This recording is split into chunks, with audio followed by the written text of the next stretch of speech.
S, வீடு, schools, hotels, store room இங்கெல்லாம் partition wall கட்டணும்னாலும் இப்போ பில்டிங் போனஸோட first choice Renocon Rapid Wall Panels. அன்புள்ள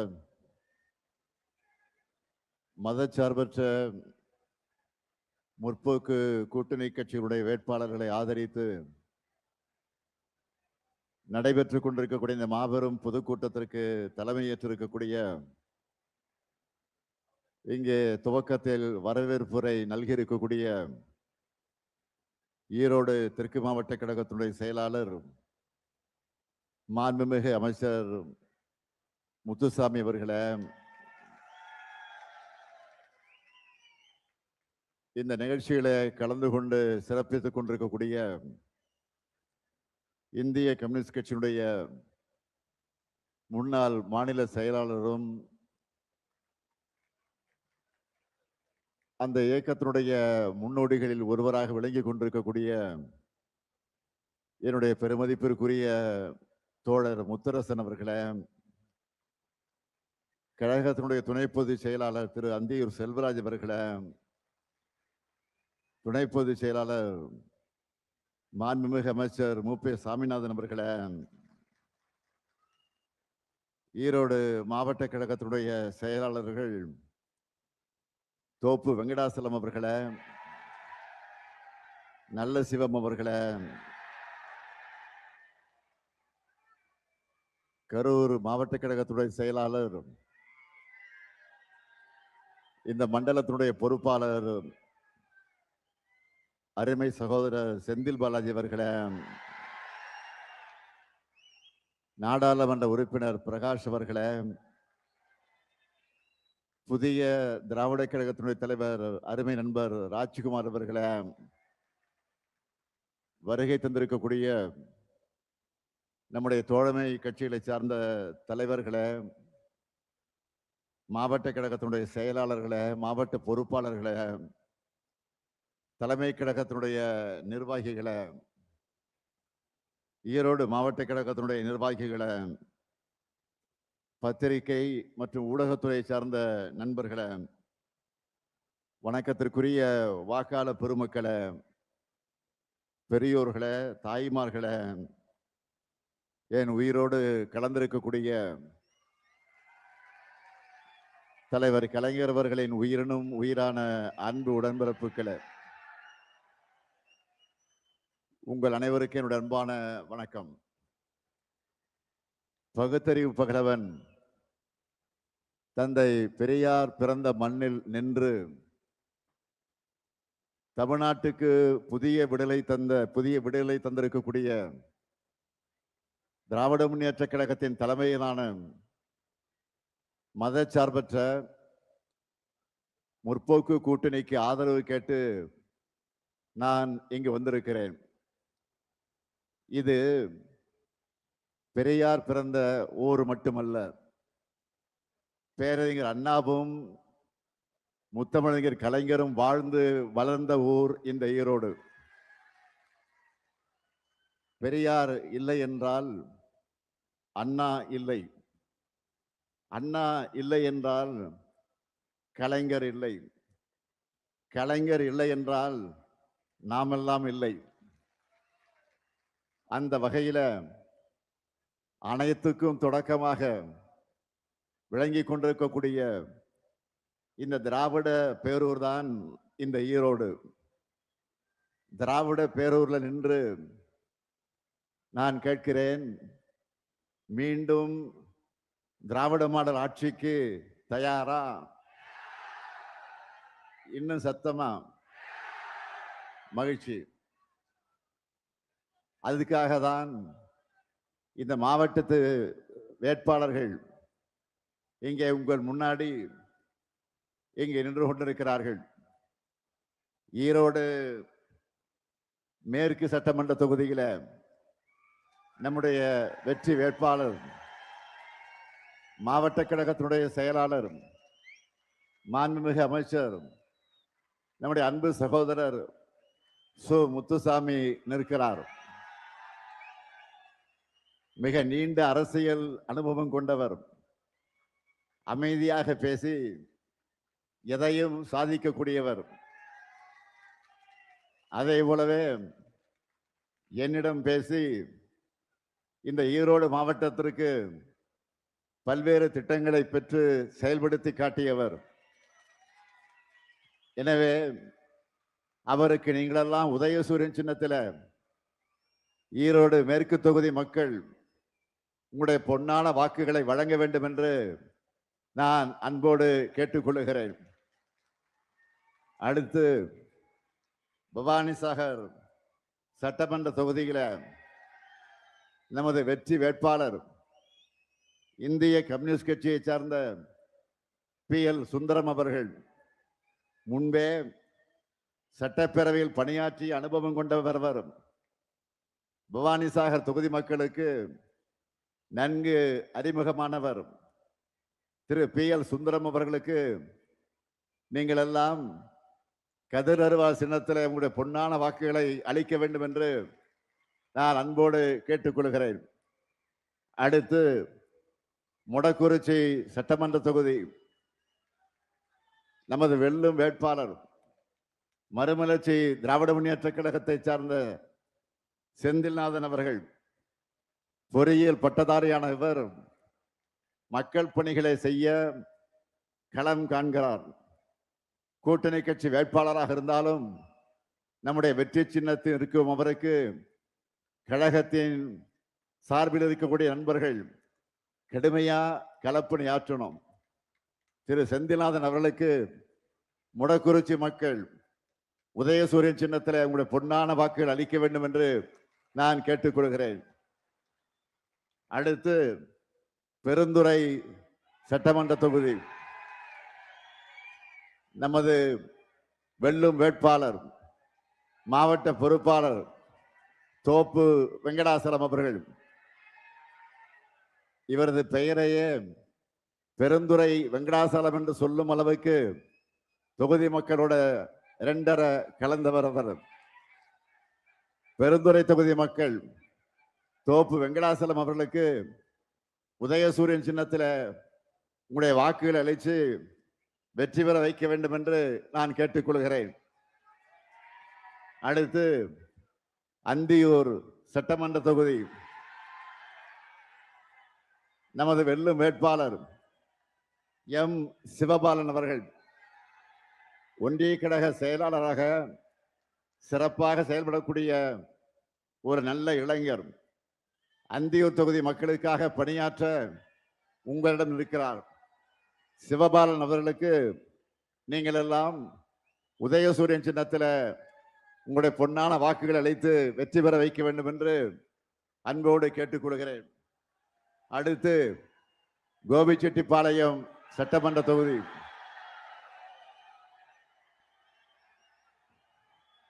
நமது வெல்லும் வேட்பாளர் மாவட்ட செயலாளர் சகோதரர் N நல்லசிவம் அவர்கள்.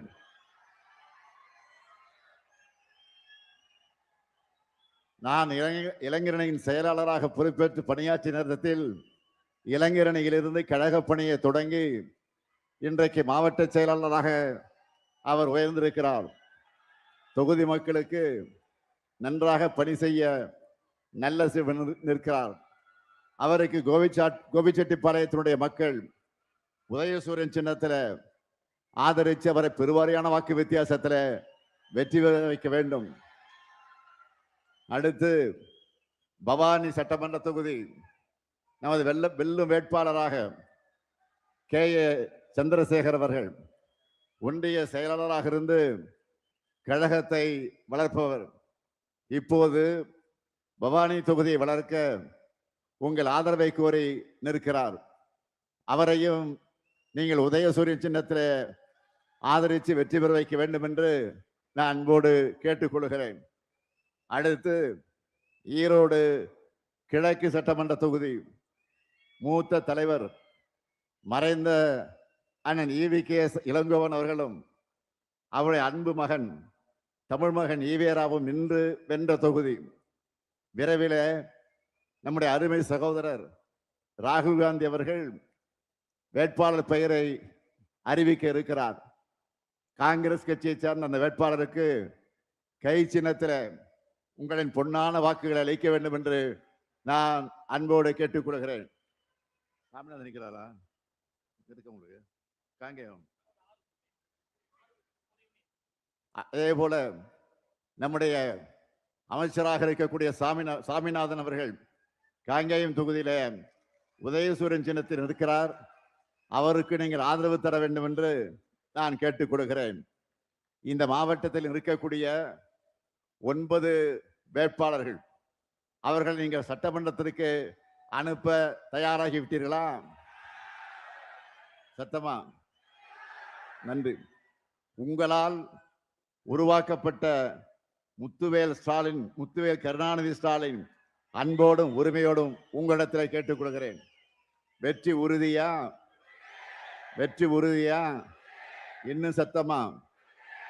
வெற்றி உறுதி. வேட்பாளர்கள் உட்காரலாம். நம்மோட கடந்த 5 வருஷமா நான் நடத்திய ஆட்சியை நீங்கள் எல்லாம் நன்றாக கவனித்திருப்பீர்கள். திராவிட மாடல் என்று சொன்னோம். அது டெவலப்மெண்ட் மாடல். அதுவும் வளர்ச்சி என்பது அனைத்து துறை வளர்ச்சியா, அனைத்து தரப்பு மக்களுக்கான வளர்ச்சியா, அனைத்து மாவட்டங்களுக்கான வளர்ச்சியா இருக்க வேண்டும் என்று திட்டமிட்டு ஒவ்வொரு திட்டத்தையும் நாங்கள் செயல்படுத்திக்கிட்டு இருக்கிறோம். அந்த வகையில நம்ம ஈரோடு மாவட்டத்திற்கு செய்யப்பட்டிருக்கக்கூடிய திட்டங்கள்ல சிலவற்றை மட்டும்தான் வெறும் தலைப்புச் செய்திகளாக உங்களுக்கு நான் நினைவுபடுத்த விரும்புகிறேன். அதிமுக ஆட்சியில விவசாயிகளுடைய பல்வேறு போராட்டங்களால் கொண்டு வந்த மேற்கு மண்டல மக்களுடைய கனவு திட்டமான அத்திக்கிழவு அவிநாசி திட்டம், அதை முழுமையாக நிறைவேற்றி காட்டிய ஆட்சிதான் நம்முடைய திராவிட மாடல் ஆட்சி. ஆட்சிக்கு வந்த அடுத்த ஆண்டு ஈரோட்டில் மஞ்சள் ஆராய்ச்சி மையத்தை திறந்து வச்சேன். ஈரோடு மக்களுடைய 20 ஆண்டு கால கோரிக்கையை நிறைவேற்ற சிக்கைய நாயக்கர் தனியார் கல்லூரிய அரசு கல்லூரியாக மாற்றி இன்றைக்கு இருக்கிறோம். ஈரோடு மாநகராட்சி பேருந்து நிலையம், அதே போல் பவானி சாகர் மற்ற அந்தியூர் பகுதியில் அணை கட்டுறதுக்காக நிலம் கொடுத்தவங்களுடைய என்ஜிஓ நிலங்களை நிபந்தனை பட்டாக்களை அயன் பட்டாக்களாக மாற்றி நீண்ட நாள் கோரிக்கையை நிறைவேற்றி தந்தவர்கள் தான் திராவிட மாடல் ஆட்சி. நாட்டுக்காகவும் நாட்டு மக்களுக்காகவும் உழைச்ச தலைவர்களை போற்றி நினைவு சின்னங்கள் அமைச்ச அந்த மரியாதையை செலுத்துறதுல திமுக அரசுக்கு இணையா எந்த அரசையும் நான் சொல்ல முடியாது. அதற்கு எடுத்துக்காட்டுத்தான் ஜெயராமபுரத்தில் விடுதலை போராட்ட வீரர் பொல்லான் அவர்களுக்கு முழு உருவச்சிலையோடு அரங்கம் கட்டியிருக்கிறோம். அதேபோல் அரச்சலூர் ஓடா நிலையில விடுதலை போராட்ட மாவீரர் தீரன் சின்னமலை அவர்களுக்கு குதிரை மேல் அமர்ந்துள்ள வெண்கல சிலையை அமைச்சிருக்கிறோம். முழுக்கந்துறையில உத்தம தியாகி ஐயா MA ஈஸ்வரன் அவர்களுக்கு முழு உருவ சிலையோடு அரங்கத்தை திறந்து வைத்திருக்கிறோம். சித்தோடு ஆவின் வளாகத்தில் பால் வளர்த்த தந்தையாக விளங்கிய SK பரமசிவம் அவர்களுக்கு முழு உருவ சிலையை திறந்து வச்சிருக்கிறோம். அட்டவணை பிடாரியூர்ல விடுதலை போராட்ட வீரர் குடிகாத்த குமரன் அவர்களுக்கு முழு உருவச் சிலையோட அரங்கம் அமைச்சு அதை கட்டி வைத்திருக்கிறோம். அந்தியூர்ல அரசு கலை மற்றும் அறிவியல் கல்லூரியை தொடங்கி இருக்கிறோம். தாளவாடியில அரசு மற்றும் கலை மற்றும் கல்லூரியை தொடங்கி இருக்கிறோம். ஈரோடு, சத்தியமங்கலம் மற்றும் கோபிச்செட்டிப்பாளையத்தில் அறிவுசார் மையங்களை அமைக்கவிருக்கிறோம். பேரூராட்சிகள் சார்பில் 70 பூங்காக்கள் அமைச்சிருக்கிறோம். ஈரோட்டில் மாவட்ட ஆட்சியர் அலுவலகம் கூடுதல் கட்டடம், அரசு மருத்துவமனை கட்டடம், மத்திய பேருந்து நிலையத்தில் வணிக வளாகம், தனி மார்க்கெட், காளை மாடு சில வணிக வளாகம், கால்நடை மருத்துவமனை, வஉசி பூங்கா மைதானத்துல செயற்கை இழை ஓடுதலாம். அரசினர் பொறியியல் கல்லூரியில் உள் விளையாட்டு அரங்கம், சித்தோடு ஒழுங்குமுறை விற்பனை கூடம், முடக்குறிச்சி கூட்டு குடிநீர் திட்டம், பெருந்துறை கூட்டு குடிநீர் திட்டம், சென்னிமலை கூட்டு குடிநீர் திட்டம், சென்னிமலை சுப்பிரமணிய சுவாமி திருக்கோயில் மலைப்பாதை தார் சாலையாக ஆக்கி இருக்கிறோம். அடிவாரத்துல பேருந்து காத்திருப்பு கூடம், இப்படி பலவற்றை அமைச்சிருக்கிறோம். இது மட்டுமல்ல, பவானி ஆற்றின் குறுக்கே 8 தடுப்பு அணைகளை ஏற்படுத்தி இருக்கிறோம். அந்தியூர் தேனிமடுவு பள்ளத்தின் குறுக்கே தடுப்பணை கட்டப்பட இருக்கு. கங்காபுரத்துல நியோ டைடல் பார்க் வர இருக்கு. இன்னும் லிஸ்ட் இடத்துல பெருசா இருக்கு. இப்படி வேளாண்மை, உட்கட்டமைப்பு, தகவல் தொழில்நுட்பம், கல்வின்னு எல்லா துறைகள்லையும் உங்களுக்கான வளர்ச்சி திட்டங்களை நிறைவேற்றி கொடுத்திருக்கக்கூடிய உரிமையோட, அந்த பெருமையோட உங்களிடத்தில் நான் கம்பீரமாக உரிமையோடு வாக்கு கேட்க வந்திருக்கிறேன். நம்ம எதிர்த்து வாக்கு கேட்கிறவங்க நாம என்ன செஞ்சோம் என்று மக்களுக்கு என கேட்கிறாங்களா, அதை சொல்லி கேட்கிறாங்களா? அதை பார்க்கும்போது கேட்கும்போது நமக்கு சிரிப்பா தான் இருக்கு. கேள்வி கேட்பவர்களுக்கு நான் தெம்போடு சொல்றேன், தமிழ்நாடு முழுக்க எங்க திட்டங்களால பயனடையக்கூடிய பயனாளிகள் வீட்டுக்கு ஒருத்தராவது நிச்சயம் இருக்காங்க. அவங்க சொல்வாங்க, உங்களுக்கு இந்த திராவிட மாடல் அரசு என்ன செஞ்சது என்று ஒவ்வொரு திட்டத்தையும் உன்னிப்பாக கவனிச்சு எல்லாருக்கும் திட்டங்களை நிறைவேற்றிட்டு இருக்கிறோம். சுருக்கமா சிலதை மட்டும் நான் சொல்ல விரும்புறேன். 1,31,00,000 மகளிருக்கு மாதந்தோறும் 1000 ரூபாய் உரிமை தொகை. மகளிருக்கு கட்டணமில்லா விடியல் பயண திட்டம். கல்லூரி மாணவியருக்கு மாதந்தோறும் 1000 ரூபாய் வழங்கக்கூடிய புதுமை பெண் திட்டம். அதேபோல் மாணவர்களுக்கு தமிழ் புதல்வன் திட்டம். மகளிர் பாதுகாப்பாக தங்குவதற்கு தோழி விடுதிகள். மகளிர் சுய உதவி குழுக்களுக்கு வரலாற்றிலே இல்லாத அளவுக்கு சுழல் நிதி. தாய் சேய் நல பரிசு பெட்டக திட்டம். கர்ப்பிணி பெண்களுக்கான தடுப்பூசி திட்டம். பிற்படுத்தப்பட்டோர் மற்ற சிறுபான்மையின பெண்களுக்கான நுண்கடன் திட்டம். ஆதி திராவிடர் மற்ற பழங்குடியின பெண்களுக்கான தொழில் முனைவர் திட்டம். மலைவாழ் மக்களுக்கான மருத்துவ சேவை திட்டம். கை குழந்தைகள் மற்றும் இளங்குழந்தைகளுக்கான ஊட்டச்சத்து திட்டம்னு இந்த திட்டங்களை பற்றி நான் நாள் முழுக்க இங்கே சொல்லிக் கொண்டிருக்க முடியும். அதனால்தான் நான் போற இடத்துலெல்லாம் தாய்மார்கள், சகோதரிகள், மாணவிகள், இளைஞர்கள்னு எல்லாரும் கூடி அளவில்லா அன்போடு வரவேற்கிறாங்க. குடும்பத்தில் ஒருத்தராக நினைச்சு பாசத்தை பொழிகிறாங்க. மகளிர் சிறந்து விளங்கினா அவங்களுடைய குடும்பம் மட்டுமல்ல, ஒட்டுமொத்த சமூகமும் சிறந்து விளங்கும் என மகளிருடைய உயர்வுக்கு, பொருளாதார சுதந்திரத்துக்கும் நாம எடுத்திருக்கக்கூடிய முன்னெடுப்புகள் பல மாநிலங்களுக்கு வழிகாட்டியாக இருக்க போகுது. உரிமை தொகை, விடியல் பயணம், புதுமை பெண், தோழி விடுதி மட்டுமல்ல, பெண்கள் பேர்ல பதியப்படுகிற ரெஜிஸ்டர் பண்ணக்கூடிய சொத்துக்களுக்காக பதிவு கட்டணத்துல 1 விழுக்காடு குறைச்சிருக்கிறோம்.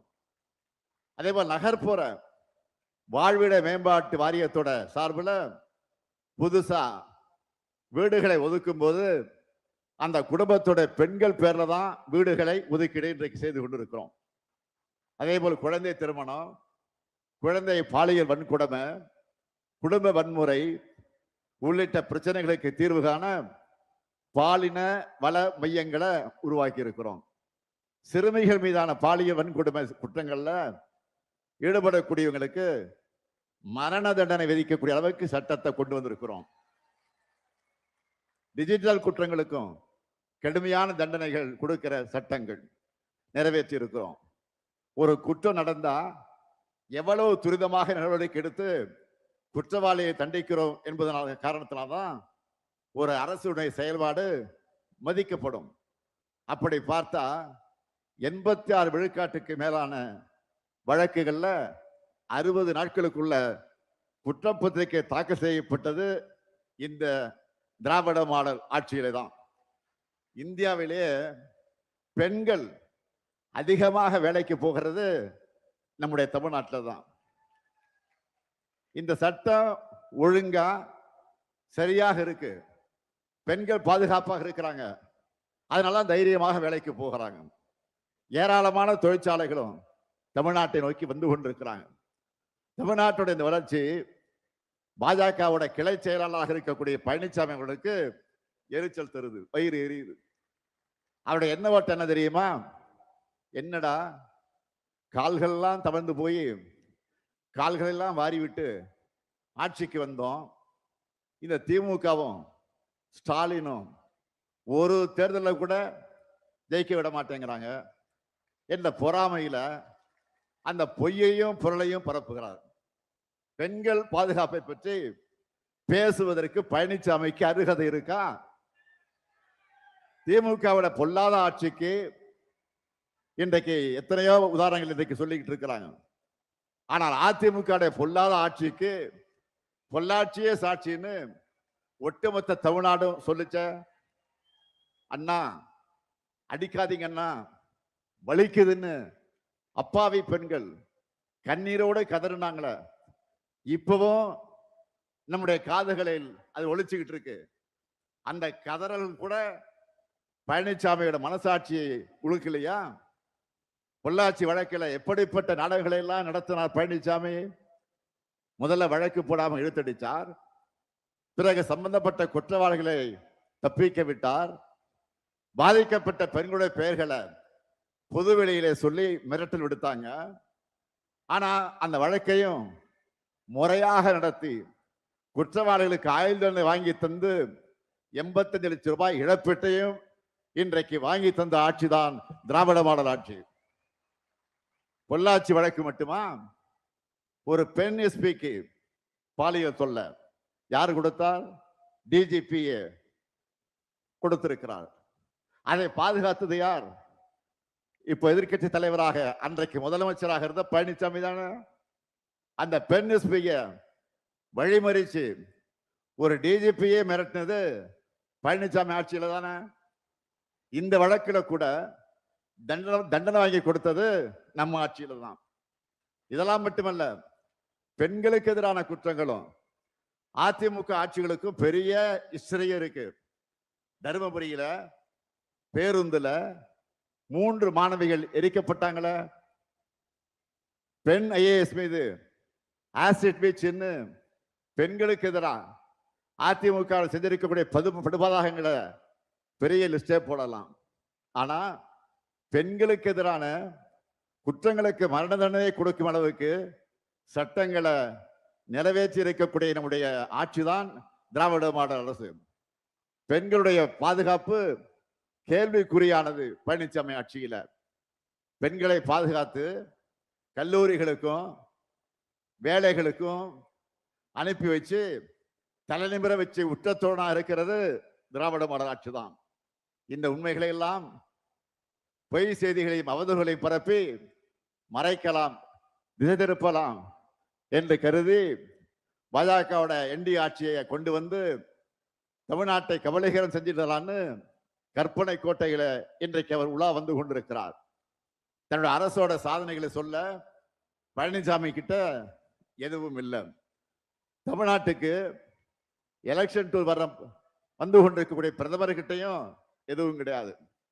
சாதனைன்னு சொல்லிக்கலாம்னு நினைச்சா என்ன சொல்லலாம்?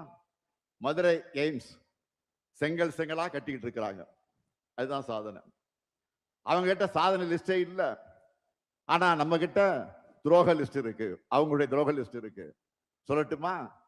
நீட் துரோகம், மெட்ரோ ரயில் திட்டங்களை தராம துரோகம், 100 நாள் வேலை திட்டத்தை ஒழிச்ச துரோகம், சிறுபான்மையினருக்கு சிஏஏ சட்டம் கொண்டு வந்த துரோகம், விவசாயிகளுக்கு வேளாண் சட்ட துரோகம், அமெரிக்க வரி விதிப்பால நெசவாளர்களை காப்பாற்ற தவறிய துரோகம், மேற்காசிய போர்ல சிறு குறு நடத்துற தொழில் நிறுவனங்களை முடங்க வச்சிருக்கக்கூடிய துரோகம், இந்தி மொழியை திணிக்க நம்ம குழந்தைகளுக்கு வந்து சேர வேண்டிய கல்வி நிதியை தராத துரோகம், ஜிஎஸ்டி இழப்பீடு அந்த துரோகம், மாநில உரிமைகளை பறிக்கிற துரோகம்னு இப்படி துரோகங்களின் முழு உருவமாக இருப்பதுதான் பழனிசாமியும் அவருடைய கூட்டாளிகளும் பாஜகவும்.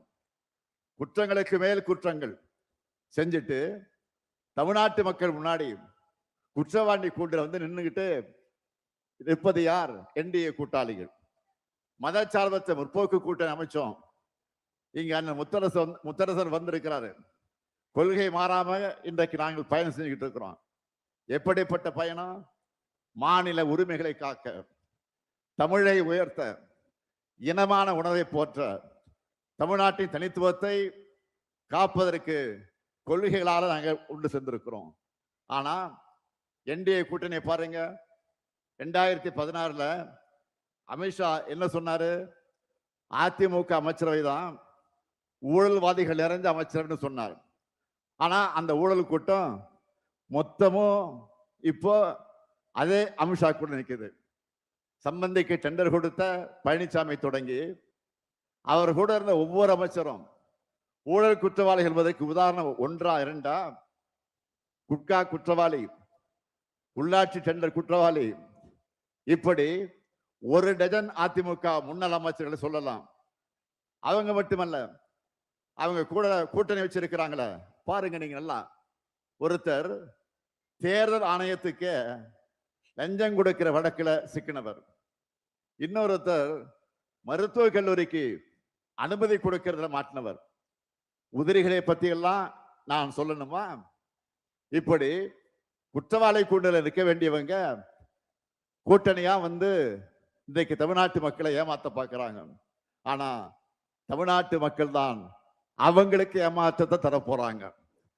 இந்த மேடையிலிருந்து சொல்லுகிறேன், என்டிஏ எனும் துரோக கூட்டணிய தமிழ்நாட்டு மக்கள் ஏப்ரல் 23ஆம் நாள் நிச்சயம் தூக்கி எறிவாங்க. அது உறுதி உறுதி. டபுள் இன்ஜினாவது டப்பா இன்ஜினாவது தமிழ்நாட்டை வீழ்த்தணும் என்ற எண்ணத்தோடு நுழைய நினைச்சா தடம் புரளர் மாதிரி விரட்டணும். நம்முடைய போராட்டம் திமுகவுடைய வெற்றிக்காக மட்டுமல்ல, கூட்டணியுடைய வெற்றிக்காக மட்டுமல்ல, ஒட்டுமொத்த தமிழ்நாட்டுடைய வெற்றிக்காக மறந்து விடாதீர்கள். எனவே தாய் தமிழ்நாட்டை காக்க அனைவரும் திராவிட முன்னேற்ற கழகத்தின் தலைமையிலான மதச்சார்பற்ற முற்போக்கு கூட்டணியை நீங்கள் ஆதரிக்கணும் என்று அன்போடு கேட்கிறேன், உரிமையோடு கேட்கிறேன். ஏன் கலைஞரின் மகனாக என்று கேட்கிறேன்.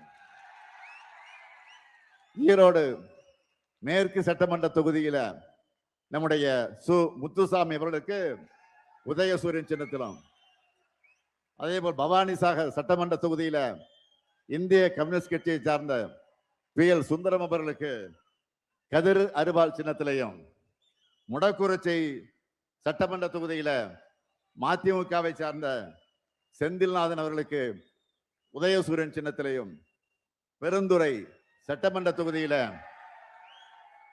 தோப்பு வெங்கடாசலம் அவர்களுக்கு உதயசூரியன் சின்னத்திலையும், அந்தியூர் சட்டமன்ற தொகுதியில M சிவபாலன் அவர்களுக்கும், கோபிச்செட்டிப்பாளையம் சட்டமன்ற தொகுதி N நல்லசிவம் அவர்களுக்கும், பவானி சட்டமன்ற தொகுதியில நமது வெல்லும் வேட்பாளர் K சந்திரசேகரன் அவர்களுக்கும் உதயசூரியன் சின்னத்தில் நீங்கள் எல்லாம் ஆதரவளிக்கணும். அதே போல காங்கேயம் தொகுதியில வேட்பாளராக நிற்கக்கூடிய சாமிநாதன் அவர்களுக்கு உதயசூரியன் சின்னத்திலும், ஈரோடு கிழக்கு சட்டமன்ற தொகுதியில இன்று இரவுக்குள் நம்முடைய ராகுல் காந்தி அவர்கள் காங்கிரஸ் கட்சியுடைய வேட்பாளர் அறிவிக்க இருக்கிறார். காங்கிரஸ் கட்சி சார்ந்த அந்த வேட்பாளருக்கும் நீங்கள் கை சின்னத்தில் உங்களுடைய வாக்குகளை வழங்கி பெருவாரியான வாக்கு வித்தியாசத்தில் வெற்றி பெற வைக்க வேண்டும் என்று நான் கேட்டுக் கொள்கிறேன். தமிழ்நாட்டை தொடர்ந்து வளர்ச்சி பாதையில் நடைபோட நீங்கள் ஆதரவை தந்திட வேண்டும். அமையவுள்ள திராவிட மாடல் 2.0 ஆட்சியில தன்னகரில்லா தமிழ்நாட்டை உருவாக்குவோம். உலகமே திரும்பி பார்க்கக்கூடிய அளவுக்கு உயர்த்துவோம். ஆதரிப்பீர். மதச்சார்பற்ற முற்போக்கு கூட்டணி வேட்பாளர்களை வெல்வோம் ஒன்றாக, வெல்வோம் ஒன்றாக, வெல்வோம் ஒன்றாக. நன்றி, வணக்கம்.